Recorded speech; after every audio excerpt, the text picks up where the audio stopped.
Influencing popular culture, politics, and everything in between.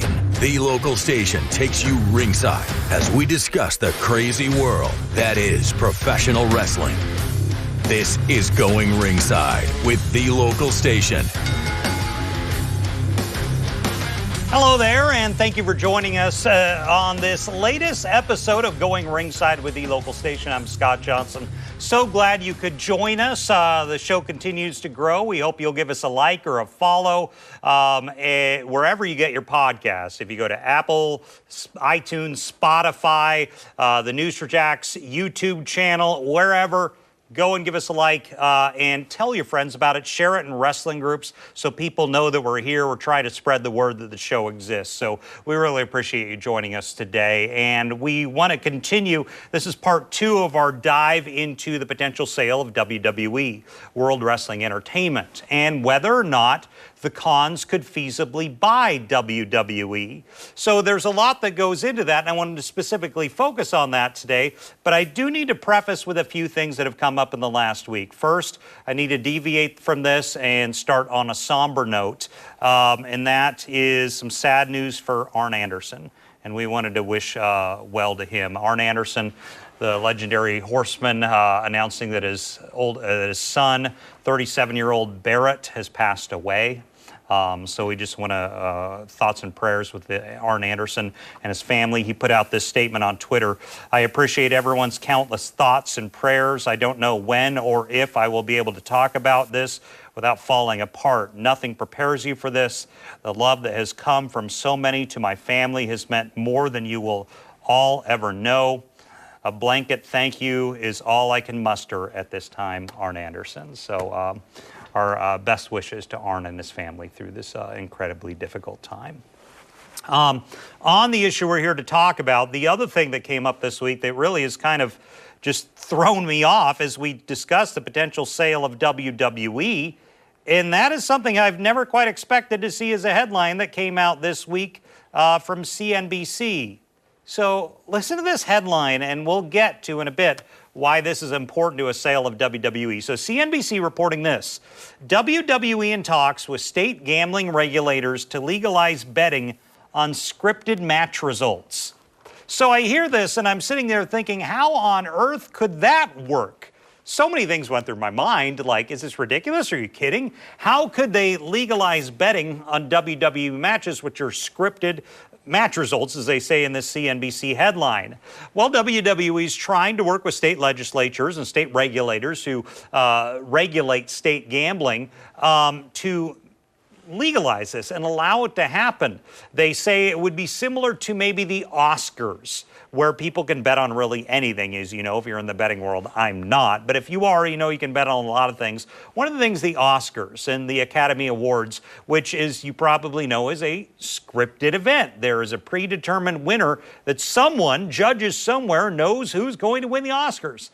The same would be the case with the WWE matches. Now, the article says they're working with the commonly known Ernst & Young accounting firm to say they would find a way to secure match results for months down the road. They wouldn't even tell the wrestlers until just hours before the match to secure this.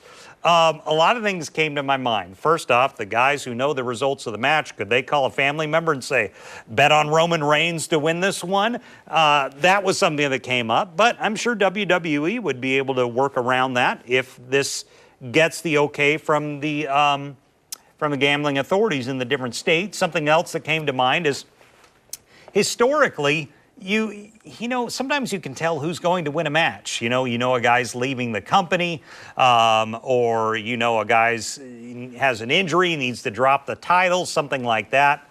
But if WWE is successful with this, which is why it is important with respect to the sale of World Wrestling Entertainment, if this happens, that's a whole lot more eyeballs on your product. Consider what's happening with the NFL. Fantasy football, sports betting. Like, say I've got a player in the Dolphins-Bills game, and I don't care about the Dolphins or the Bills. I'm watching that game because I've got money on the game. There is a huge market for sports betting out there. Whether you like it or not, it's a reality. It's a financial reality. So if WWE is successful with this, say you could go on Monday Night Raw and put a parlay on 3 matches and think you're going to win all 3. You're watching Monday Night Raw, where if you weren't gambling, you may not be watching their product. So if WWE is successful with this, that's a whole lot more eyeballs on their product, meaning WWE may be more valuable to a potential buyer. So it's something to keep in mind that WWE, if they are able to get this going, maybe it's being done so they can be more valuable to someone who wants to buy them. It's something we're going to be watching. I don't really have an opinion on whether or not this is the right deal and if this should be allowed or if this is good for WWE or if it will happen. I don't know. I just know if it does happen, it could make WWE more valuable to a potential buyer. And let's talk about those potential buyers. Some stuff has happened. So one name that has been dropped has been Comcast, the large cable giant, maybe a company who would buy WWE.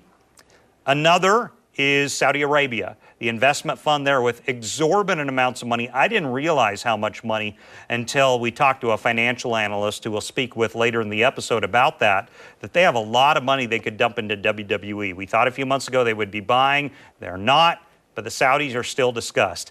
Another one that I didn't know a lot about was Endeavor. They're a large, very wealthy talent agency that is really affiliated with UFC.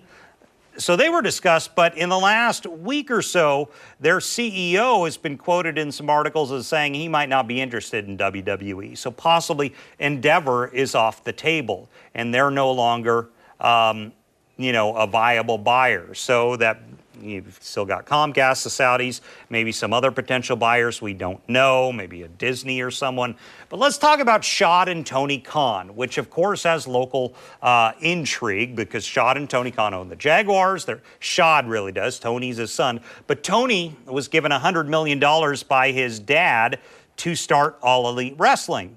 And I want to talk about that really quickly. So since I've been talking about Tony Khan a lot on this podcast, and it's not a Khan or AEW podcast, but there's been a lot to talk about with them, a lot of people in the comments on these podcasts say, well, Tony's just a kid getting money from his dad, his rich dad and Shad. Shad is worth a little more than $12 billion. Well, I want to read you this quote from a Forbes article that Shad Khan talked about his son that came out about a year ago. They did a big profile on Tony Khan and AEW. Forbes magazine did about a year ago. And this is a quote that always struck me as interesting from Shad Khan.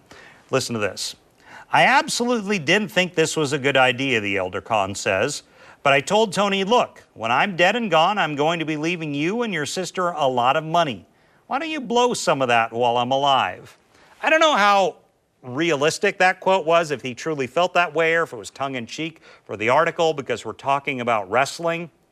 But you have to wonder, how serious is Shad, the man with the money, about this pro wrestling venture that his son is involved with All Elite Wrestling based here in Jacksonville, Florida. I want to tell you a story. On the first episode of the podcast, I talked about that first news conference AEW held over at TIAA Bank Stadium when they were announcing they are going to start having pro wrestling. Chris Jericho was there. They had about 1,000 people. There was pyro. People were focused on the wrestlers. I was back with the news media there, and I was looking at the corner of this news conference at one group who no one is really paying attention to. They were back. They were not making any noise. They were being very quiet, and that was Shad Khan and the Jaguars executives. The coaching staff of the Jaguars, the general manager, all dutifully standing around their boss and Shad, applauding and smiling. But I watched Shad's demeanor throughout this whole news conference of watching his son in this new venture. And I've seen Shad smile when the Jags score a touchdown in his luxury box or at some news conferences that we've had. This entire press conference, which was about 30 or 40 minutes announcing his son's new wrestling company, Shad was just smiling ear to ear. He looked like a proud dad. And AEW's had success. They have 2 shows right now, Dynamite and Rampage on TBS and TNT. I've seen reports this week they may be adding a 3rd show. They're adding cable contracts internationally. So Tony can go to his dad and say, hey, look, Dad, this wrestling thing's making money for us. So that's there. And I know if you're a wrestling fan, like probably most, you probably have liked other type of wrestling, not AEW. You maybe not know who this Tony Khan guy is. Well, about a year ago, I sat down and interviewed Tony Khan about a wrestling event they were going to have in Jacksonville. I just wanted to play it so you know who Tony Khan is. You may not know a lot about him unless you follow AEW closely. Here's an interview I did with him. He was previewing, I think, an announcement that he had bought Ring of Honor, which is a big purchase, a big move in the wrestling world for AEW to really absorb Ring of Honor. This is an interview I did about a year or so ago with Tony Khan about an AEW show in Jacksonville. I'm showing you right now just so you know who Tony is. Let's listen in. Well, we are excited to be joined this morning by AEW owner Tony Khan and the son of Jaguars owner Shad Khan to talk about the big event in Jacksonville and then a bigger event in Orlando this week. Tony, what do you guys have going on down at Daly's Place? First, let's talk about the Jacksonville event. Well, AEW Wednesday Night Dynamite is on TBS every week, and we've got a huge episode this week. It's the last episode before our big Revolution pay-per-view. It's a huge annual event we do. It's Sunday, March 6th on pay-per-view worldwide in Orlando. And people all over the planet are going to be watching this event. And people all over the world also watch Wednesday Night Dynamite every week. We've consistently been one of the top shows on cable this year. We've been number one multiple times and consistently rank in the top 3 up there with the NBA and other top sports and entertainment shows. So All Elite Wrestling, we've got Wednesday Night Dynamite. It starts at 8 o'clock Eastern as far as when we go live on TBS, but we'll actually have a great show starting for the fans at 7. And then we go live on TBS at 8. Are tickets still available if anyone wants to go down to Daly's Place? There are great tickets available, and Daly's Place is the best place to watch pro wrestling on the planet. I want to talk to you about this Daly's Place, this Jacksonville dynamic. The pro wrestling world is something you watch, and it's all over the globe. It's all over the country. But all of a sudden, its world has centered on Jacksonville, Florida, since, I guess, early 2019, since you announced this. What has this dynamic been like of having all this so much in Jacksonville during the pandemic, having Daly's Place as an option for your company? What has that been like? Well, Jacksonville is where we launched AEW. It's where we made the announcement that we were starting a pro wrestling company and signing some of the top pro wrestlers in the world, people like Chris Jericho, Hangman Page, Kenny Omega, and the Young Bucks, who are some of our top stars today. And in the years past, we've signed some of the all-time great wrestlers like Sting, CM Punk, Bryan Danielson, and many others. And right now, the company's hotter than it's ever been. We just had a big show this week. We were number 3 show on all of cable with over 1 million viewers, but we've been number 1 multiple times.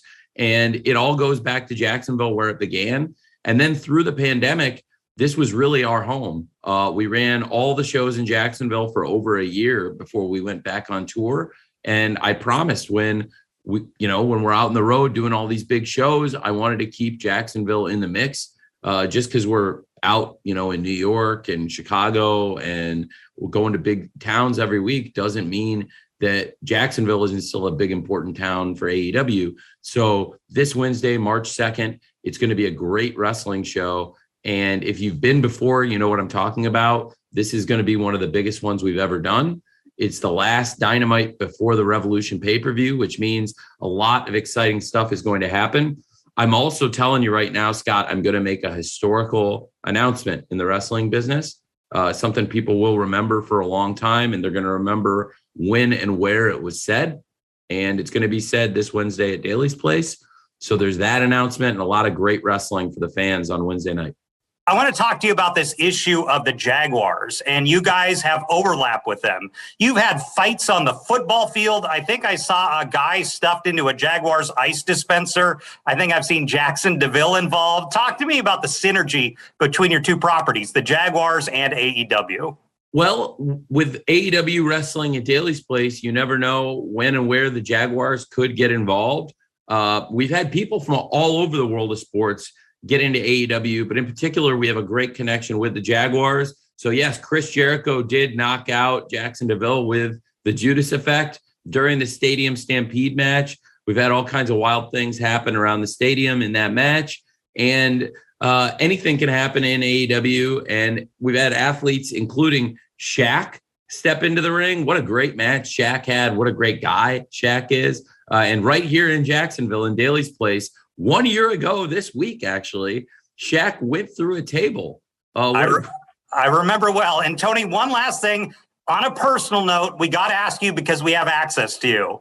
What's the deal with the national rumor that you were going to run for Congress against Congressman John Rutherford? You put that fire out as a rumor on Twitter, but it was fascinating to us. What was the deal with that?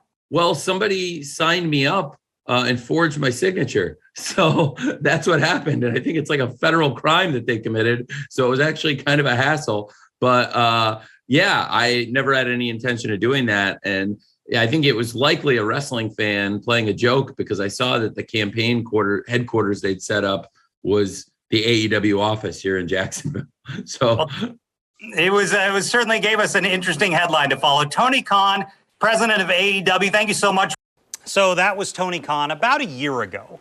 It was a chance to really talk to him. And so essentially in America, you have two major wrestling promoters. You have Tony and you have Vince McMahon. Two very different people. I think Tony still is dealing with the fact that he's young and he may not have that on-screen presence that Vince had from decades on camera as an announcer, and people had become very accustomed to him. He had that bodybuilder look and that deep voice. Tony's a data analyst guy from his time before starting All Elite Wrestling. And he's a wrestling fan, as you can probably say. But he's been doing this a few years now, and he has a love and a passion for the industry that can't be underscored, and we'll talk about that a little more as the podcast goes on. But so what happens if the Khans want to buy WWE?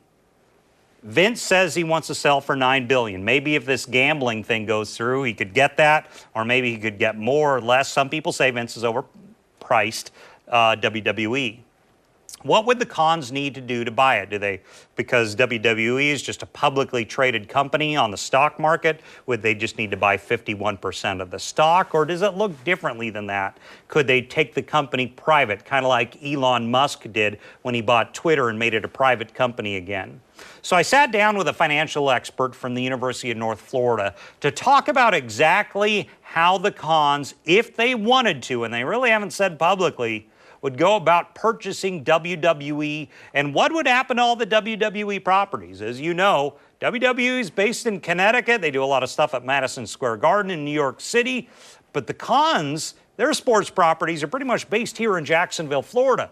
Of course, WWE has the entertainment center where they've done a lot of pay-per-views and matches, particularly during the pandemic down in Orlando. So they do have a major Florida footprint. So I talked to this financial analyst about what would go into the Khans purchasing WWE, and could they really bring it here to Jacksonville? Let's listen. Okay, now we welcome Ron Heyman with the University of North Florida. Ron, thank you for joining us. Ron, tell me a little about your financial background so we know who we're talking to here. Good morning, Scott. Thanks for having me. Yes, I'm the head of the financial planning program at the University of North Florida. So we're one of the top-rated financial planning programs in the nation. We get about 150 students who are going to go out and become certified financial planners, financial advisors.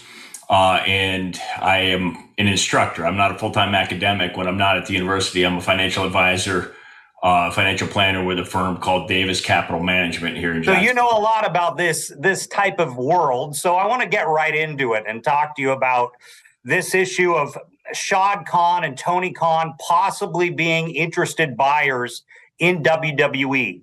So Khan is estimated to be worth around $11 to $12 billion. I've seen a potential sale price out there for WWE, maybe $8 to $9 billion. And it's a publicly traded company on the stock market. How would that work if the Khans did purchase it? Yeah, absolutely. Well, it's a great question. Obviously, Shad has a lot of financial assets, right? He's got the auto parts firm, right? Flex and Gate, yeah, which is generating revenues of $7 or $8 billion a year. He owns the Jaguars, which he purchased for $770 million from the Weavers and is now worth $3 billion. So he's got assets. Fulham Football Club, and recently purchasing the Elite Wrestling organization for which is why they have that interest in wrestling, because of AEW. Yeah, 100%. So he's got multiple assets out there and a ton of revenue that he can bring to bear on really any financial transaction. One thing I was wondering about, so if his financial worth is, let's say, 11 to 12 billion, the price is 8 to 9 billion, I'm assuming he's not going to dump his entire fortune into this. No, not likely. Really, there's only one player that he's got to convince to sell, and that's Vince McMahon, right? The controlling shareholder of WWE. Yeah. And Mr. McMahon is going to have an idea of the value of his company, right? And there's a lot of different ways that you could value WWE, right? There's not a lot of real estate, but there's certainly the enterprise value, the just the history, the story, the goodwill of the organization. The media vault is a big thing too. Yeah. 100%. And they also generate a ton of revenue every year. It's a hugely profitable business. They generate about $1.2 billion in top line revenue a year. About half of that comes to the bottom line in profit. So that's it's a hugely profitable enterprise.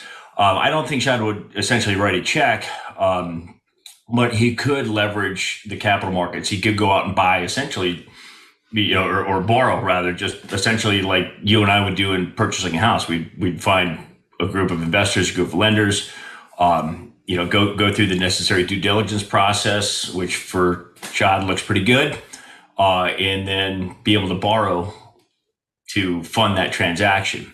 Would he just need to buy 51% of the stock? Is that how it works with a publicly traded company, or can he do it a different way? Yeah, it's interesting. So the structure of World Wrestling Entertainment, there's two classes of shares. There's Class A shares, which is what we see trading on the stock exchanges, right? You and I can go out and buy WWE through our Schwab account or whatever it is. But the McMahon family actually owns a second class of shares, Class B shares. And the way that the organizational structure is for WWE is that those shares can only be owned by the McMahon family. Right? So Vince has a significant chunk of those shares. Stephanie McMahon has about 6 or 7% of the Class B shares. Linda, Vince's wife, has a piece of the shares as well. Is that unheard of? I mean, is that unusual for essentially like the family who built the company to have these special types of shares that are really make them have control?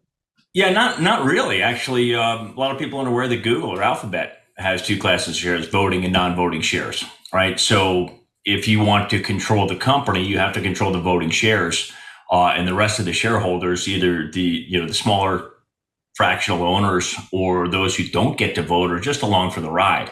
Mm-hmm. But I do think Vince McMahon has an idea of what his business is worth. And if he sells it, whatever he thinks is a good price, it'll probably benefit not just him, but all the shareholders. So I've heard there's some other interested parties. Who knows who's there, but the Saudi Arabian conglomerate has been discussed, possibly Disney, possibly Comcast, who probably have more money than Khan.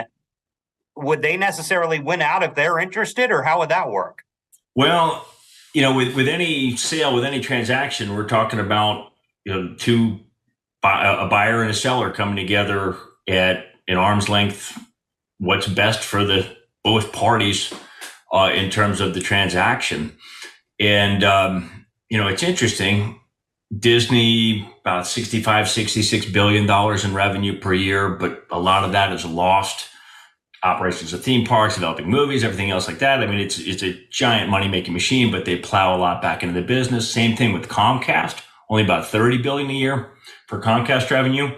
But the Saudis are an entirely different thing. In their public income fund, their sovereign wealth fund of the Saudi royal family, it's worth about $620 billion. Oh, so they have an incredible amount of money. They have money. Yeah, absolutely. And they are actually looking to diversify away from just the petroleum industry. So they are tacking on other investments around the globe that make sense. So one other question I have. So when Elon Musk bought Twitter, he bought a publicly traded company and took it private. Could the Khans feasibly do that, or would they keep it on the stock market? Yeah, so they could take it private. And I suspect, looking at the profitability of the organization and just kind of the way that Chad operates, that might be in the cards if the deal comes to fruition.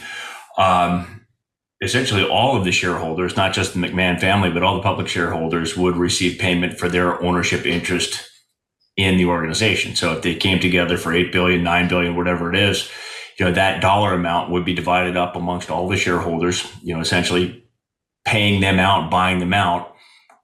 So when Elon took Twitter private, he bought out the majority shareholders to get the controlling interest. And then once he had that control, he can do whatever he wants. So I have to wonder, if this went through in the Cons purchase, and that's a big if, what happens with Vince McMahon? He obviously is still tied to this company. I'm certain while he's selling it, he would still maybe want a minority role. Is that possible, or any thoughts on how that could go? As a wrestling fan and growing up with the WWF and WWE, it would be neat to see him stick around, but can't forget that Vince is in his mid-70s. Yeah. And it's probably retirement time for him. He may want to move on and strike while the iron is hot in terms of the valuation of the business. If the McMahon stayed involved in some minority fashion, would that be difficult for the Cons? Because essentially there might be a power leverage issue. Yeah, well, I mean, there wouldn't be any leverage from an ownership standpoint, right? And right now, the McMahon family owns that business. He started that business, bought it from his father back in 1982, and grew it. So it's a very similar story to kind of what Chad and Tony are doing in terms of their relationship and buying the Elite Wrestling and taking a look at WWE. But I think they would probably step away. It would be difficult to have them around, former owners. Sometimes that relationship can be difficult. The other thing I want to ask about is the property. So WWE's based historically, it has been forever, in Stamford, Connecticut. They've got some properties in Orlando and maybe other places I don't know about. Could the Cons feasibly just say, we're going to keep everything in Orlando and Stamford? Or could they say, a lot of our stuff's in Jacksonville, we want to move it to Jacksonville? I mean, do they have the ability to move the offices? Absolutely. I mean, to me, from a tax standpoint, it makes sense to get out of higher tax states. Connecticut has a state income tax. There's different set of issues up there. Being in Orlando makes sense because of the proximity to the entertainment complexes there and a continuous draw of tourism. I would love to see them do something in Jacksonville, just because I think Chad has a vision for the city that started with the Jaguars and is now going through the riverfront development process. It would be neat to see, even at just the corporate headquarters, if they had the training facilities and other things like that in Orlando as they do now. It would be a win-win from a tax standpoint, but also drawing jobs and attention to Jacksonville and to Florida. And Tony owns a sizable wrestling company, AEW, based in Jacksonville. It's not as big as WWE, but it's still good size. They've got a national audience, and they've got a contract with TNT and TBS. Could they merge it? Could they keep two separate entities? Any thoughts? Yeah, I think what they're doing with All Elite Wrestling is actually really interesting. They've hired some talent away from the other organizations. They've got like CM Punk and some of the legends of the other rings. And they're also diversified in other countries. They're doing Lucha Libre in Mexico. They have a couple of Japanese wrestling leagues. I think they could probably keep the two operating, and there would be some crossover, but WWE is just a storybook brand. I mean, it is the 800-pound gorilla in that sort of entertainment industry. But Ron Heyman with University of North Florida, thanks for breaking this down for us today. We really appreciate it. Very interesting to watch and see if the Cons decide to pull this off. Absolutely, Scott. I hope they do. It would be pretty great for the city and great for wrestling fans in Jacksonville and the Con family. So thanks again, Ron. So he told me a few things that were interesting to me. One, I didn't realize how much the Saudis had. He said an estimated $620 billion or so. That's like mind-blowing numbers. So they could buy WWE no problem if they wanted to. He said they were trying to diversify out of oil. So who knows how to analyze that, if it would go to the Saudis in the end or not. The Khan thing is interesting to me for one reason. It's the cautionary tale of WCW. Because we talked about it on the first half of this show on part 1. When you think of WCW, back in the 80s and 90s when Ted Turner first bought them out and they were struggling during the early years of Sting and Ric Flair and the Horsemen were kind of moving out, and it was guys like Sid Vicious and Sting and Lex Luger. Ron Simmons was their champion. As a business, I enjoyed it as a fan, but as a business, I've heard all the stories. They were kind of struggling. Bill Watts was in charge. He was the booker. And then eventually it was given over to this new guy, Eric Bischoff, who took it over and asked Ted Turner, how can I make this company competitive? He said, give me Monday night to go head-to-head with WWE, and the Monday Night Wars started. So how did that happen? Sure, Eric Bischoff played a big role, but you know who played a bigger role? Ted Turner. Ted Turner loved his wrestling, he loved his wrestling company, and he was willing to give that infusion of cash to keep it afloat. Ted Turner was never really on WCW TV. He was mentioned a lot, but he was not really an on-camera character, kind of like the McMahons are. Then as the 90s went on, eventually Turner sold off his properties as part of the Time Warner merger. And one of the victims in that merger was WCW.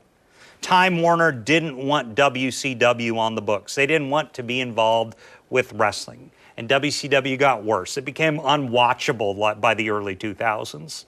And it eventually folded and went out of business under the ownership of a large corporate entity who maybe had corporate suits who didn't love pro wrestling like Ted Turner did. You've got to wonder if that would happen here. Because if the McMahons sell to some multi-billion-dollar corporation or entity who doesn't love pro wrestling, will they keep it afloat if ratings are down? If Roman Reigns leaves, Lesnar's gone, Bobby Lashley goes away, Charlotte Flair leaves, and ratings are down. Not saying that would happen, but say it does. Is some corporation going to still have the passion to keep the wrestling company alive if they're going through downtime like Vince McMahon did in the mid-90s when he was relying on Shawn Michaels and Bret Hart, but gate and ticket sales and pay-per-view buys were down until Steve Austin showed up? You got to wonder. Tony Khan has proved he has a passion for the business. So he is the one buyer I've seen mentioned who loves pro wrestling. He'd obviously have to get his dad. His dad would have to sign off on it and maybe get investors, as we just heard him say. So you'd have to see what happens. He's the only person, I think, in America right now who's ran a wrestling company, who has a passion for wrestling, who also at the same time has access to billions of dollars. No one else does. It's pretty much only Tony Khan. He loves wrestling. He runs wrestling. He's involved in wrestling. And he has access to billions. Paul Heyman doesn't. Eric Bischoff doesn't. Ted Turner's well into retirement. So you got to wonder who's willing to do it. I mean, maybe Comcast does. Maybe the Saudis do. Maybe some other company steps forward. Maybe Vince decides, I will sell it off to Stephanie and Triple H to take over my legacy. We'll be watching in coming months. But I think WCW is a cautionary tale of what happens when you put a corporate entity in charge of a wrestling company. So we'll have to see. So that is our analysis of the sale of WWE. We appreciate you sticking with us. I'm going to move on to other subjects. But if this sale does come back up in the news, of course, we'll revisit it. But for now, we're going to start moving on to other exciting parts of the wrestling world. So thank you for joining us. If you got this far in, I know you're a wrestling fan, and I hope you tell your friends, share it on your wrestling groups, all that type of stuff. Thanks for joining us for another episode of Going Ringside with the local station. We'll see you back here next week. This has been Going Ringside with the local station, brought to you every Wednesday on your favorite podcast player, on News4Jax Plus, as well as the News4Jax YouTube channel.